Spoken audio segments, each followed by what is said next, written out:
신앙생활을 이렇게 하다 보면 또 성경을 읽다 보면 제가 목사이지만 좀 이해가 안 되는 그런 성경의 부분들이 있습니다.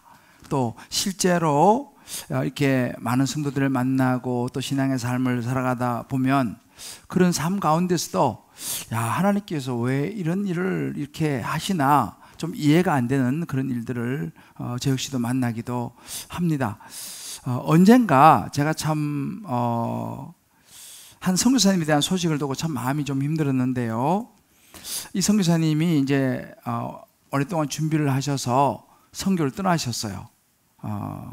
오지로 선교를 떠나가지고 이제 거기서 선교를 하고 가셨는데 그 공항에서 도착하셔서 이동하는 그 공항에서 그만 교통사고를 만나서 돌아가시게 됐어요. 제가 그 소식을 들었을 때, 어떻게 가서 정말 놀러 간 것도 아니고 나쁘지 않은 것도 아니고 선교하시러 준비하셔서 그 땅의 백성들을 향하여 갔는데 아무것도 시작해보지도 못하고 공항에서 그런 일이 일어날 수 있는가? 그래서 제가 참 이해가 안 가더라고요. 하나님, 왜 이런 일이 일어납니까? 참 그런 기억이 있는데요. 제가 어제 우리 우리가 이제 요즘 토요일 날 새벽은 우리 수녀님들에게 이제 말씀을 나누시고 또 간증도 나누십니다. 근데 어제 새벽에 나눈 우리 한 젊은 집사님이 이제 우리 순장님이죠. 그런 간증을 나누었어요. 직장을 이제 다니다가 이제 그만두고 이제 사업을 시작을 했습니다. 사업을 하는데 그런 대로 이제 사업이 잘 되는 상황인데 일반 세상 사람들이 이렇게 보는 그런 눈으로 보면 그런 사업하면서 서로 리베이트를 주고 받고 이런 것들이 일반적인 그런 관행인데 예수 믿는 자신으로서는 그것이 좀 자꾸 마음에 걸리더라는 거예요. 내가 예수 믿는 사람이 이러면 되나? 그러다가 어느 날 기도하면서 나는 예수 믿는 사람에게 이렇게 하지 말아야겠다라고 마음이 결심을 했다는 거예요. 마음의 결심을 하고 이제 딱 선포하고 그렇게 하지 않기를 시작을 했는데 마음 한구석에 그런 마음이 있었더라는 거죠. 내가 이렇게 정말 하나님 말씀대로 이런 거 이제 내가 안 하면 하나님께서 더 좋은 고객을 좀 보내주시지 않겠는가. 그래서 이 사업이 좀 더 이렇게 잘 진행되도록 도와주시지 않겠냐라는 그런 은연중의 기대가 마음 한구석에 있었다는 거예요. 그런데 정말 사업을 그런 식으로 딱 하기 시작하니까 2달이 안 돼서 망했다는 것입니다. 그러니까 자기 예상이 빗나간 거죠. 내가 이렇게 하면 이게 더 정말 그런 거 하지 않아도 될 좋은 고객을 보내주시고 이렇게 하실 줄 알았는데 그런 것이 없어 망해버리니까 하나님, 이건 또 어떻게 된 상황입니까? 하나님 어떻게 이러실 수가 있습니까? 라는 마음, 섭섭한 마음이 막 들어오더라는 그런 말씀 나눔과 간증을 어제 새벽에 들었습니다. 그렇습니다. 우리가 신앙생활하면서 하나님 말씀에 순종하면 좀 즉각적으로 좀 좋은 결과가 있어야지 정상 아니겠습니까? 이렇게 바쁜 중에도 다들 이렇게 오셔서 예배를 드리시고 하나님 찬양하고 기도하고 이렇게 돌아가시면 뭔가 좀 짠하고 말이죠. 좀 이 맺혔던 것이 좀 풀어지기도 하고 일이 성사가 되기도 하고 또 교사로 또 이런저런 봉사와 섬김과 헌신을 하면 좀 자녀들도 좀 잘 되고 좀 잘 풀리고 그러면 얼마나 좋겠습니까만은 그렇지 않다면 내 생각대로 일을 풀린다든지 자녀도 그렇고 여러 직장도 사업도 그렇게 내 생각대로 되지 않는다면 우리는 이것을 어떻게 보아야 될 거냐는 거예요. 이제 이것이 오늘 이 본문에서 우리에게 이야기해 주고 있는 그런 이야기입니다. 그래서 저는 오늘 이 말씀을 통해서 여러분 각자가 다 상황이 다르시지 않습니까? 그렇지만 우리 신앙생활은 철로 역전 같아요. 하나님의 나라 천국을 향하여 걸어가는 우리 어떤 나그네의 걸음인데,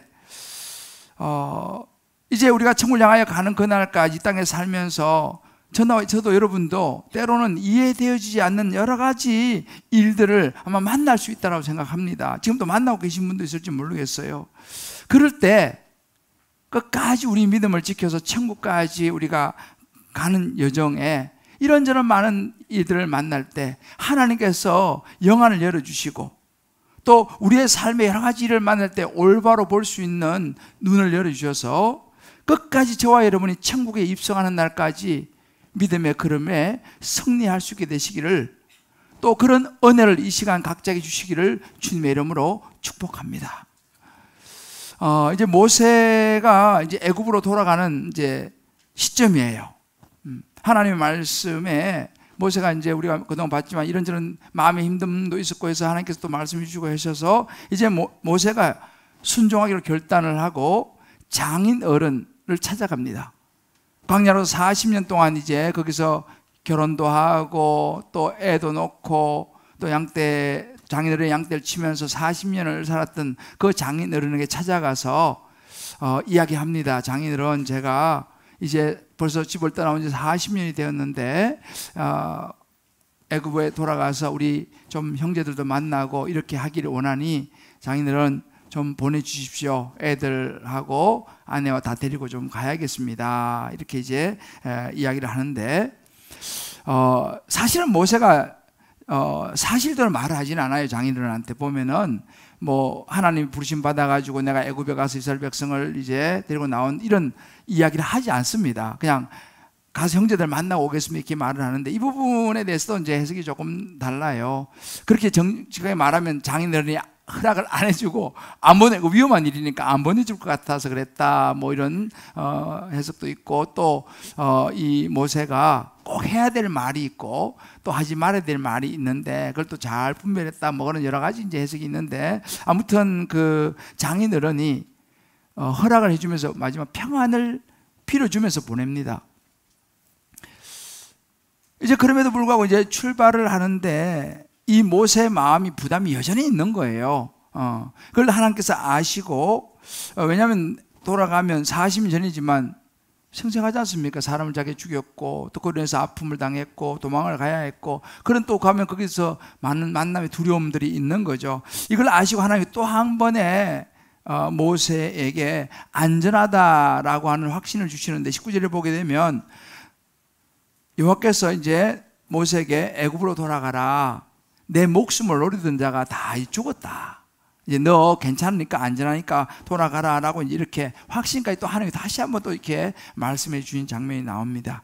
이제 이렇게 모든 이제 장인의 허락도 받고 또 하나님으로 다시 확신을 받으면서 모세는 손에 이제 하나님의 지팡이를 하나 들고 아들하고 아들들을, 아내와 아들들을 나귀에 태우고 이제 애굽으로 출발을 하는, 돌아가는 그 장면이에요.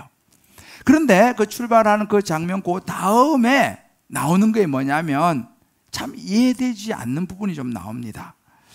그래서 하나님께서 말씀하시는데 이해되지 않는 하나님의 계획을 말씀하시는 대목이에요. 우리 한번 이 부분을 살펴보죠. 그 첫 번째 이해되어지지 않는 그런 그 계획은 뭐냐면, 순종해도 너 거절당할 것이다 라고 하나님께서 말씀하시는 대목입니다.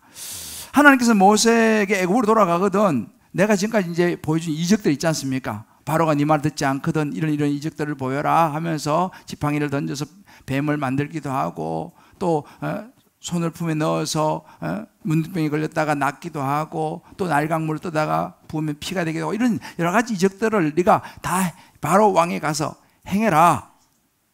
근데 이렇게 말씀하시네. 그 다음에 그러나 너가 그렇게 행하지만 그러나 내가 그 마음을 완악하게 한적 그가 네 백성을 보내주지 않을 것이다 라고 말씀하시는 거예요. 좀 이 부분은 좀 이해가 안 되는 거예요. 우리가 일반적으로 생각할 때 아니 하나님 말씀에 순종하면 복을 받고, 보통 우리가 이제 그렇게 늘 들어왔고 우리도 그렇게 또 생각을 해왔죠. 그런데 이 대목에서는요, 하나님께서 내가 너한테 말하는 거 너 가서 그대로 전하고 잘 순종해라. 그렇지만 너 거절당할 것이다 라고 말씀하시는 거예요. 아니 그러면 생각할 때 거절당할 일을 왜 시킵니까? 하나님 이거 너무한 거 아니겠습니까? 라고 말할 수 있잖아요. 그죠? 어차피 거절당할 걸 아시면서 왜 그 일을 하라고 시키겠어요? 이게 이해가 좀 안 되는 부분이죠. 여러분, 예수 믿고 망한 사람들 보셨어요? 저는 가끔씩 봅니다. 성경에도 보면 예수 믿고 망한 대표적인 사람이 성경에 나와요. 이 사람은요, 가문도 아주 좋은 가문 출신이고 능력도 있고 실력도 있고 우리만 좋은 대학도 나오고, 그래서 예수 안 믿을 때는 굉장히 인정을 받고 높은 사회적인 지위도 가지고 권세도 있고 말이죠. 인기도 있고 그랬어요. 근데 이 사람이 예수를 믿게 됐어요. 그 다음부터 일이 이제 인생이 힘들어지기 시작하고 도망 다녀야 되고 잡혀 죽을 뻔하고 뭐 잡혀서 매 맞기도 하고 감옥에 막 갇히고 이런 많은 어려움을 겪는 사람이 성경에 나옵니다. 누군가요? 사도 바울이죠. 사도 바울이 그렇게 했습니다. 그는 가말리엘 가문, 좋은 가문, 히브리인 중에 히브리인이요 바리새인 중에 바리새인이고 율법은 흠이 없는 그런 사람이었는데 이 예수 믿고 말이죠, 완전 그의 인생이 힘들어져 버린. 자, 그러면 우리가 이걸 어떻게 볼 거냐는 거죠. 이 사도 바울의 인생은 실패한 인생인가? 예수 믿어서 망한 인생인가? 그렇죠. 세상적인 가치로 보게 되면은 이 사도 바울은 예수 믿어가지고 완전히 망한 사람입니다. 그런데 하나님의 가치로 보게 되면은 이 사도 바울이야말로 영원한 승리자인 거예요. 바울이 이렇게 여러분 잘 아시는 디모데후서 4장 7절에 고백합니다. 나는 선한 싸움을 싸웠다는 거예요. 내가 예수 믿고 나서 참 많은 어려움을 겪었는데 이것이 내가 하나님 나라를 향한 영원한 삶을 향해 가는 참 힘들었지만 선한 싸움이었다라고 이야기한 거예요. 인생이 이렇게 힘들더라는 거예요. 그렇지만 내가 이 길을 끝까지 내가 마치고 내 믿음을 잘 내 끝까지 지켰다. 그리고 나한테는 이제 의의 면류관이 이제는 내게 주어진다 라고 하는 바울의 고백입니다. 보는 눈이 다른 거죠. 세상의 가치로 보면 아이고 참 인생 그냥 배렸구나 라고 보지만 그가 하나님의 가치로 영원한 눈으로 보니까 너무너무 그의 삶이 참 자기는 행복했다고 말하는 것이죠. 자, 보세요. 저는요 이렇게 사도 바울처럼 또 다른 많은 경우가 다르지만 진짜 사업을 하고 뭐 여러 가지 일을 하는 데 있어서 하나님 말씀대로 하려고 하다가 망한 사람들을 저는 봅니다. 물론 이제 직업에 따라서도 조금씩 다르지만은 사실은 세상의 논리와 이 가치로 하면 일이 잘 될 일이에요. 그런데 성경적인 관점으로 일을 하려고 하면 이게 잘 안 되는 그런 직업들, 그런 일들이 있습니다. 그러다 보니 안 되면 제가 서두에 얘기했지만 그런 우리 순장님 집사님처럼 망하는 거예요. 그 세상적으로 보면 망한 거죠 이제. 그런데 제가 보니까 그렇게 해서 망한 분들이 우리 교회 안에도 조금 계세요. 우리 장로님 중에도 한 분도 계시고. 그런데 그렇게 하면 당장 삶이 힘들어지죠. 팍팍해지죠. 경제적으로 어려워지죠. 그런데 그게 끝이 아니다라는 거죠. 그런 일들을 만나긴 하지만 그 과정을 통해서 정말 그의 삶이 하나님과 동행하는 삶이 되고 하나님 안에서 누리는 진정한 행복을 발견하더라는 거예요. 감사하더라는 거예요. 그리고 지금 잘 살고 있다고 고백을 하더라는 거죠. 실제로 제가 보기도 그렇습니다. 새벽에 나와 기도하면서. 자, 이게 어떻게 이게 가능하냐? 말씀드렸죠? 가치가 바뀌었기 때문에 그렇습니다. 우리가요, 하나님의 일은요, 이런 외형적인 수치가 아니라 하나님 나라의 가치로 보아야 된다는 사실이에요. 우리가 세상적인 외형적인 수치로 보면 망하고 생활도 불편하고 옛날보다 사는 경제적으로도 어렵고 그것이 당연한데, 그러나 영원한 하나님 나라의 가치로 보니까 생명의 길을 가고 있더라는 사실이에요. 이렇게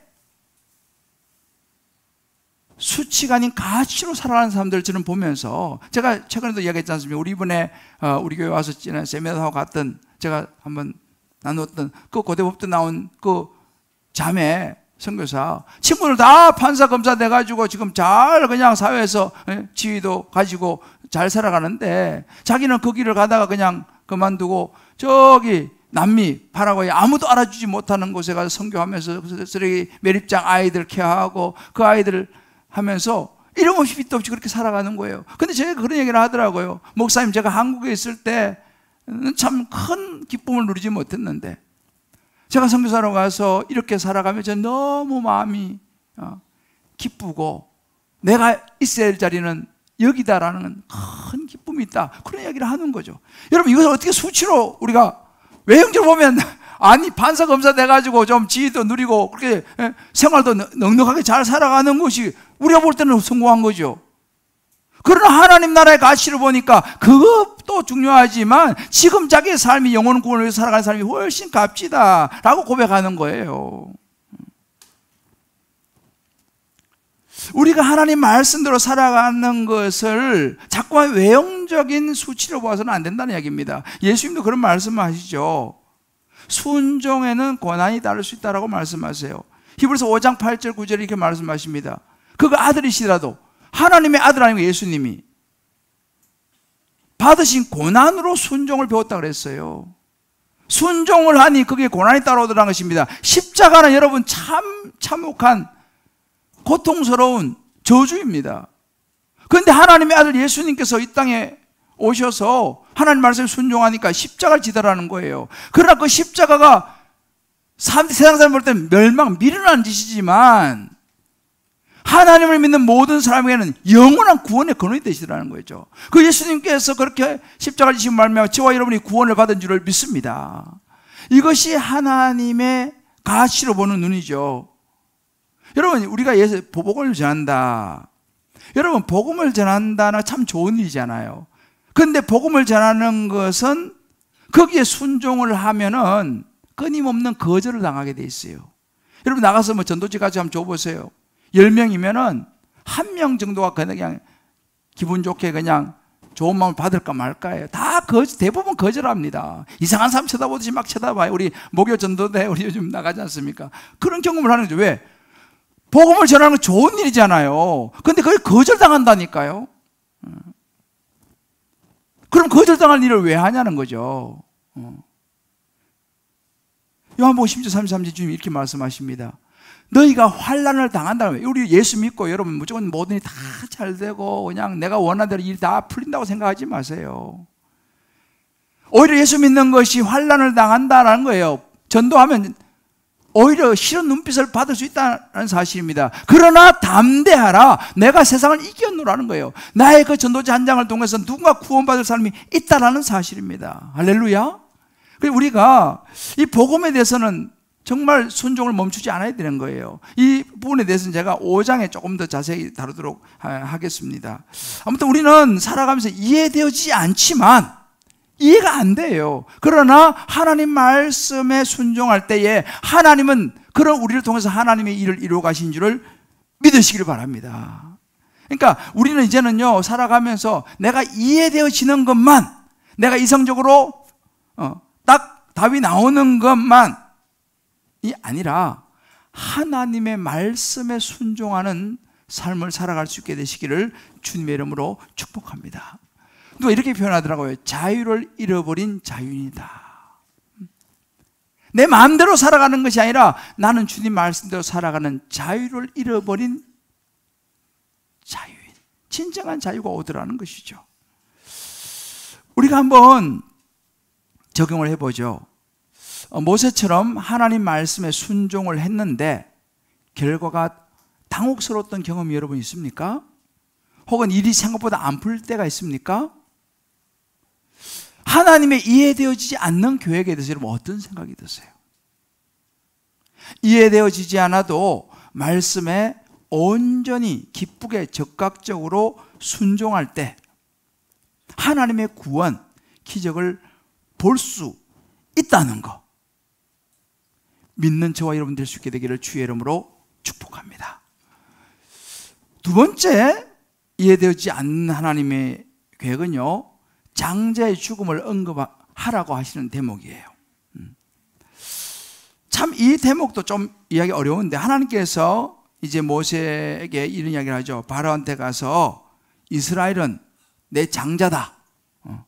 그러니까 내 장자된 내 백성, 내 아들을 보내서 나를 섬기게 하라 라고 너 이야기하지만, 그렇게 이야기해라. 그렇지만 내 보내주기를 거절할 거다. 그러면 그땐 이렇게 이야기해라. 내가 내 아들, 내 장자를 죽일 것이다 라고 말하고 일러주는 거예요. 자, 여러분 한번 생각해 보십시다. 당시 바로는요, 이런 바로라고 하는 이름을 성경에 나오는데, 이 바로는 개인의 이름이 아니에요. 이집트의 왕, 애굽의 왕의 칭호입니다. 바로라고. 그리고 실제로 인물이 다 달라요. 사람마다 자기 이름들이 다 있어요. 그러니까 애굽의 통치자 왕, 이 이집트의 왕을 바로라고 하는데, 당시에 이 다큐멘터리 같은 데 이름을 보면요, 당시에 이 애굽, 이집트의 왕은 신의 존재로 스스로가 생각을 합니다. 그만큼 막강한 강대국이었습니다. 그런 자기 스스로가 신의 반열에 들어있다고 생각하고, 당시 이집트의 왕은 못할 일이 없는 그런 엄청난 힘을 가진 사람이었습니다. 그 사람을 찾아가 가지고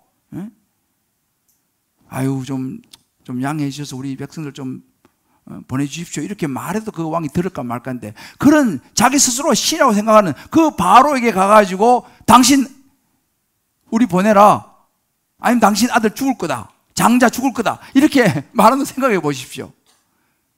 그 바로가 어떻게 반응하겠습니까? 우리 생각해 볼 수 있지 않습니까? 무슨 아마 이 바로가 엄청나게 대노하고 분해할 거 뻔한 거죠. 그러면 어떻게 합니까? 그렇게 말했던 이 모세는 엄청난 공경에 처할 수 있는 거죠. 왜? 좋은 말이 아니잖아요. 네가 지금 나 협박하는 거야? 나의 신의 존재를 내가 무시하는 거야? 하고 굉장히 어려운 공경에 처할 수도 있는 상황이에요. 그런데 하나님께서 가서 그렇게 말하라고 하는 거예요. 물론 이제 이 말은 나중에 하나님께서 미리 이제 심판을 예고하는 이야기지만, 사실은 지금 이 모세 입장에서 보면 우리가 봐도 이해가 안 되는 그런 부분입니다. 당연히 모세는 듣지 않죠. 하나님의 말씀을 들을 만큼 그런 마음의 준비가 전혀 되지 않습니다. 그는 교만한, 자기가 신인데요. 잠언 10장 18절 이런 말씀이 있습니다. 교만은 패망의 선봉이고 거만한 마음은 넘어지면 앞짝이라고 했어요. 그러니까 이 바로의 이 교만한 마음은요, 이제 심판을 받게 될 겁니다. 그렇지만 지금 이 바로는 콧방귀도 안 끼는 거죠. 그 말은 모세가 굉장히 공경에 처할 수 있는 이야기를 하라고 하시는 하나님이십니다. 왜 하나님께서 이렇게 공경으로 몰아가시느냐는 거죠. 이게 이해가 안 되는 거예요. 여러분 성경에 보면 예레미야 선지자라고 나옵니다. 눈물의 선지자라고 이제 별명이 붙어 있는데, 하나님께서 이 예레미야 선지자에게 무슨 이야기를 하시냐면, 너 가서 제사장들, 선지자들한테 가갖고 예루살렘 성전이 파괴될 것이라고 이야기하라 이렇게 말씀하신 대목이 나와요. 예레미야 선지자 가가지고 그 예루살렘 성전에서 이제 제사하고 섬기는 그 당시 지도자들이죠, 제사장들, 선지자들에게 이 예루살렘 성전은 파괴될 것이다 라고 이야기를 해요. 그러니까 이 제사장들, 선지자들이 예레미야를 죽이려고 그래요. 무슨 이상한 소리 하고 있냐 하고 진짜 이 예레미야 선지자를 죽이려고 합니다. 또 그런 이야기를 들은 유다 왕이 좋아하겠습니까? 그래가지고 죽이려고 하는데 가까스로 옆에 도와줘가지고 감옥에 쳐넣어요. 그래서 감옥에 갑니다, 예레미야 선지자가. 이것도 그렇지 않습니까? 좀 좋은 이야기만 늘 해주면 좋아하는데, 이건 좋은 이야기 아니잖아요. 망할 것이다, 파괴될 것이다, 그 이야기를 하는데 이게 참 굉장히 어려운 이야기죠. 근데 예레미야 선지자가 안 할 수가 없어요. 왜? 하나님께서 말씀하시니까 순종을 해야 되니까.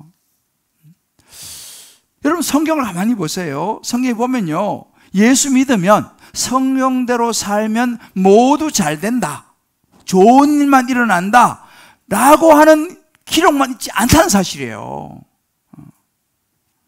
오히려 우리가 좀 오해하는데 무조건 잘되고 좋은 일이 일어난다라고 성경에 기록되어 있을 것 같은데 그렇지 않다는 사실입니다. 근데 여러분 다른 종교들을 보세요. 다른 종교 서적이나 이런 것들을 보면요, 대체로 좋은 이야기만 가득합니다. 다 좋은 이야기예요. 그런데 성경은 달라요. 성경은요, 창세기 처음부터 인간이 죄 지어가지고 아담과 하와가 선악과 따먹어가지고 죄 지어가지고 에덴에서 쫓겨나는 이야기, 그게 창세기 시작인 거예요. 안 좋은 이야기가 성경에 많이 있어요. 막 부끄러운 이야기들, 성경에 뭐 이런 이야기까지 또 뭐, 다윗이 말이죠, 우리 아내 바세바를 범하고, 이런 부끄러운 이야기, 이런 이야기들이 성경에 많이 들어있어요. 특별히 예수님의 족보에는 보면요, 당시는요, 여자는 족보에, 우리나라도 보면 옛날에 여자 족보에 못 들어갔지 않습니까? 그거와 마찬가지, 당시 유대민족 여자의 신분이라는 것은 족보에도 못 들어가는 그런 신분이었어요. 그런데 예수님의 족보에 여자들이 나와요. 그 어떤 여자들이 나오냐 보면, 기본적으로 시아버지하고 동침을 해가지고 애를 낳은 다말 이야기가 나옵니다. 기생 라합 이야기가 나오고요, 남편하고 사별하고 재혼해가지고 다른 남자를 만난 룻의 이야기가 나와요. 그런데 이런 사람들이 예수의 족보에 다 들어갔습니다. 이게 바로 세상 다른 종교 이런 거하고 다른 거예요. 보면 부끄러운 이야기가 엄청 많이 들어있어요. 근데 보통 사람들은요, 성경을 왜 싫어하냐면, 성경 매뭐 제 이야기, 지저분한 이야기. 그래서 사람들이 성경을 싫어하는 경우도 많이 있습니다. 사람들은 뭘 좋아하냐면요, 달달한 라떼를 좋아해요. 달달한 이야기를 좋아합니다. 그런데 성경에 보니까 구원이라는 것은 달달한 이야기가 아니거든요. 구원받기 위해서 너 자신이 죄인이라는 것을 깨닫고 보고 알아야지 너가 구원받는다, 이런 이야기를 하니까 이게 사람들이 별로 기분이 안 좋은 거예요. 교회가 죄 이야기하고 말이지, 내가 무슨 죄를 크게 많이 졌다고 자꾸 죄인이라 그러냐, 사람이 싫어하는 거예요. 근데 여러분 그렇지 않습니까? 감기 걸리면 우리가 약을 먹지 않습니까? 저도 감기가 살짝 있어서 약을 하나 먹었는데, 약은 씁니다, 여러분들. 물론 달달한 약도 좀 나오지만은 대체로 약은 씁니다. 왜? 건강을 회복하려면 쓴 것을 먹어야 되거든요. 여러분 성경에서 있잖아요, 너무 달달한 이야기만 찾지 마세요. 성경은 달달한 이야기도 있지만 성경을 주신 목적은 달달한 게 아니에요. 디모데서 3장 16절을 보면 하나님 성경을 주신 목적이 뭐냐, 모든 성경은 하나님의 감동으로 된 것으로 교훈, 책망, 바르게 함, 의로 교육하기에 유익한 책이라고 그랬어요. 보세요, 여기 무슨 달달한 교훈, 이렇게 해야 된다, 교훈이에요. 너 이러면 안 돼, 책망, 너 인생 굽어졌어, 똑바로 펴야 돼, 바르게 함, 의롭게 사는 거 이렇게 해야 된다, 의로 교육함. 성경에 들어있는 내용들은요, 달달한 이야기가 아니에요. 이걸 우리가 알아야 됩니다. 분명한 것은 뭐냐면, 우리가 성경을 때로는 책망도 받고 때로는 듣기 힘든 이야기, 그 속에 하나님의 구원의 메시지가 있다는 사실을 우리 잊어서는 안 돼요. 여러분 십계명 보십시오. 살인하지 말고, 도둑질하지 말고, 간음하지 말고, 이웃을 범하지 말고, 하지 말라는 게 많이 들어있어요. 그래서 사람이 싫어요. 성경을, 성경을 자꾸 하지 마라, 하지 마라 그러고, 나 성경 안 볼란다. 실제로 그런 사람도 많이 있습니다. 왜? 실제로 그런 게, 그러니까 성경 자꾸 보고 신앙생활하면 자꾸 이게 내 인생에 제약이 되는 것 같아요. 뭐도 하지 말고 자꾸 이야기하니까. 그래서 사람이 싫어해요. 근데 여러분 보세요. 그것이 생명이기 때문에, 그것이 하나님의 경고인 거예요. 너 계속 그렇게 하면 너 장자가 죽어 라고 하나님께서 바로 경고하는 거 아니겠습니까? 자, 이쯤 되면 너 이제 그 정도 되면 그만하고 이 내 백성을 보내라. 바로 어떻게 합니까? 거절합니다. 안 좋은 소리 거절하죠. 그게 어리석은 거예요.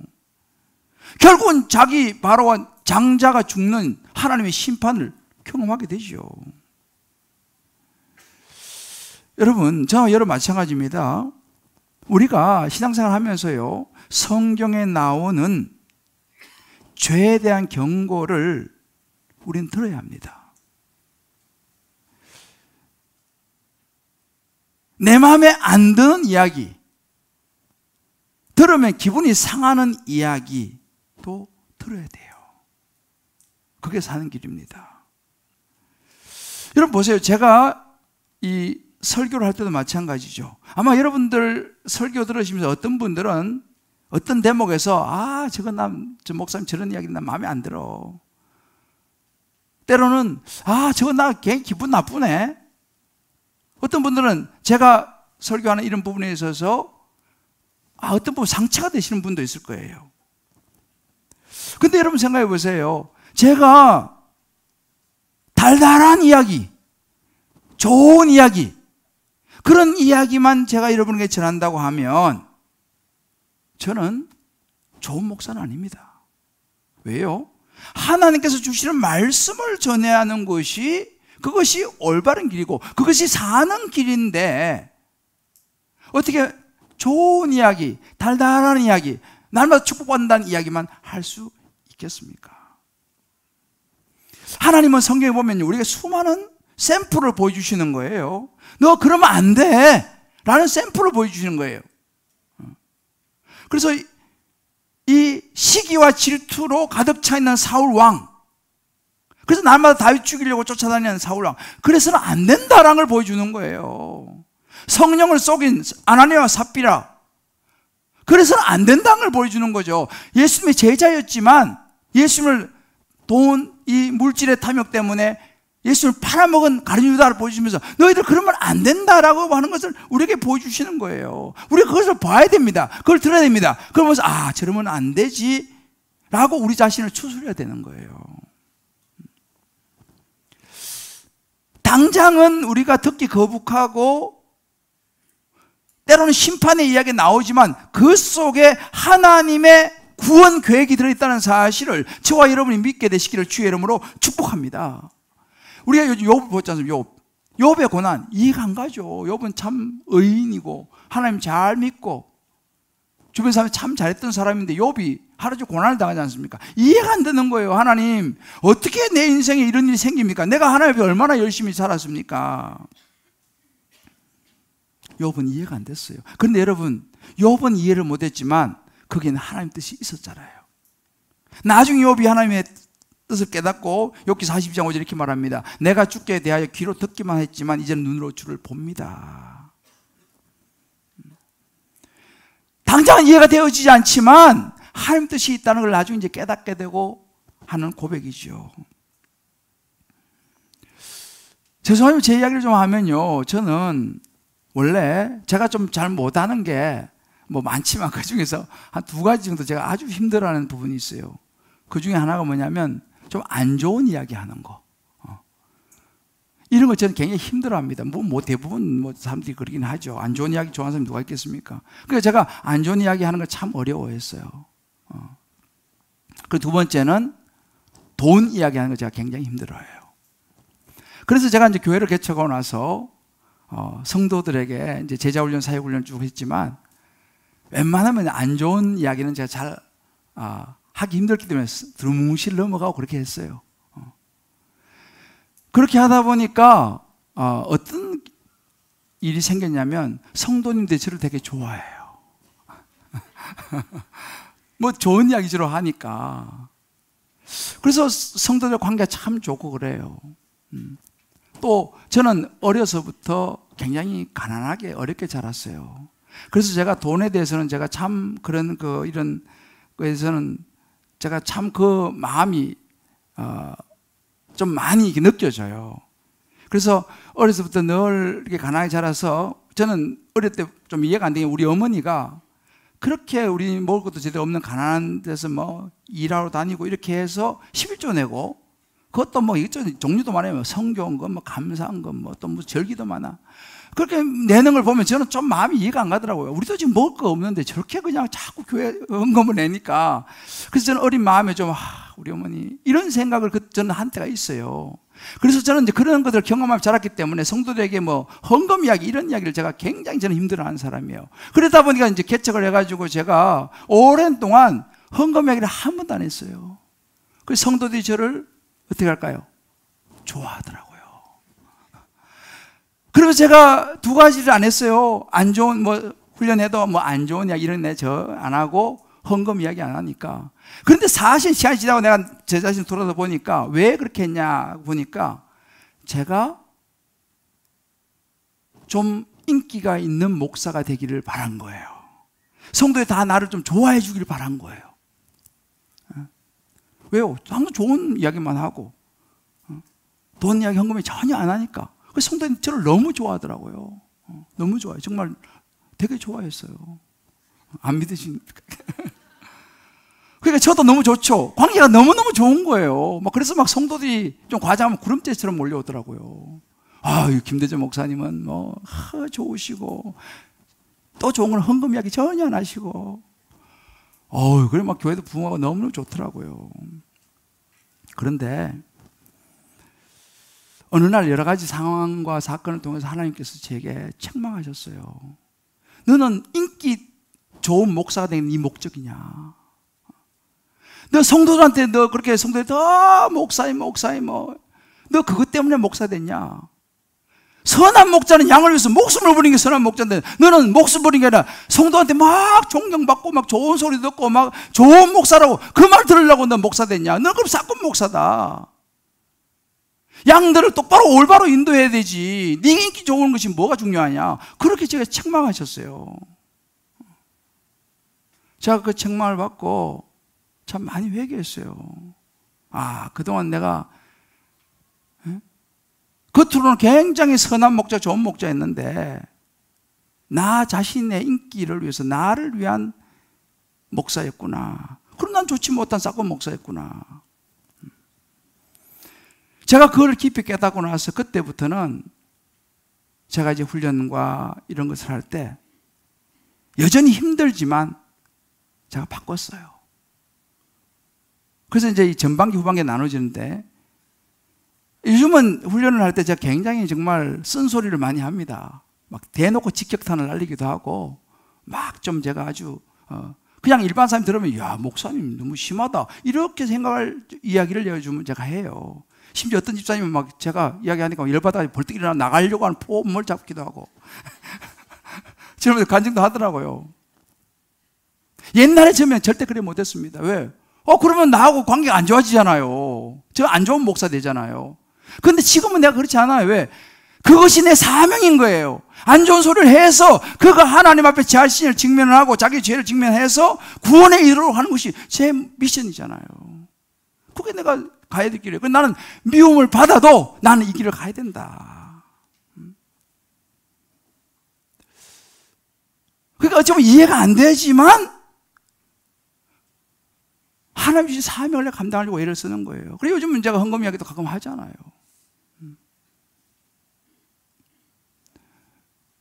물론 지적질이 되면 안 되죠. 지적질이 아니라 정말 그의 영혼을 사랑하는 사랑으로 우리는 다가가야 한다는 사실이에요. 우리 각자 한번 적용해 보세요. 왜 하나님은 장자의 죽음을 언급하라고 하셨을까요? 그런데 모세가 더 공경에 처할 것을 아시면서도 그렇게 한 이유가 무엇이겠습니까? 저와 여러분 주변 사람들이 우리에게 듣기 힘든 이야기를 할 때 우리는 어떻게 반응을 보입니까? 귀담아 듣고 하나님 앞에서 내 자신을 돌아봅니까? 아니면 내 생각과는 다르다고 해가지고 다시 내가 안 봐야지 하고 그냥 돌아서고 이해 안 된다고 돌아섭니까? 저는 제가 이 말씀을 묵상하면서요 제 자신이 얼마나 큰 깊은 죄인이라는 걸 참 많이 깨달았어요. 그런데 내가 스스로 나는 의의 대마왕이다. 목사라고 하는 이 의라고 하는 이걸로 나를 포장한 사실은 하나님의 죄인이면서 이걸 제가 깨닫게 된 거죠. 그런 고백을 하며 가는 것입니다. 내 경험과 상식에 맞아서 하는 순종이 아니라 주님 말씀에 근거하여 순종할 때 저와 여러분을 책임지시는 하나님을 믿으시기를 주의 이름으로 축복합니다. 사랑하는 성도 여러분,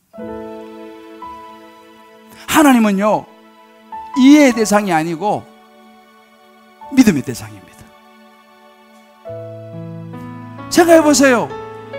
하나님께서 하나밖에 없는 아들 예수님, 독생자 예수님을 이 땅에 보내셔갖고 우리 모든 죄를 짊어지고 대신 죽게 만드셨어요. 이해가 됩니까? 저는 이해가 안 돼요.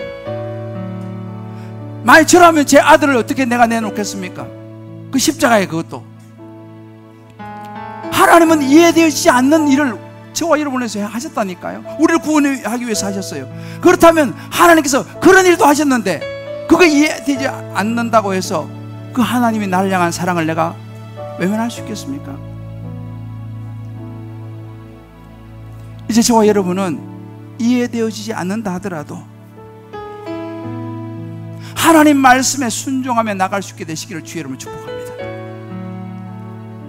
내 상식, 내 생각, 내 고정관념, 내 판단하고 이게 다르다 할지라도 이해가 안 되죠. 그러나 하나님은 아들까지도 내어주시는데 나를 위해서 하나님이 나를 향한 반드시 옳은 일을 하실 것이다. 우리 자녀에게 반드시 옳은 일을 하실 것이다. 그 하나님을 신뢰하고 순종할 수 있는 저와 여러분 되시기를 주의 이름으로 축복합니다. 하나님은 100% 옳으십니다. 이해가 되어지지 않다 하더라도. 마태복음 5장 18절 이런 구절이 있습니다. 다 같이 읽어봅시다. 시작. 진실로 너에게 이르노니 천지가 없어지기 전에는 율법의 1.1획도 결코 없어지지 아니하고 다 이루리라. 하나님은 저와 여러분을 위해서 반드시 옳은 일을 행하실 줄을 믿습니다. 하나님의 부르심에는 후회가 없어요.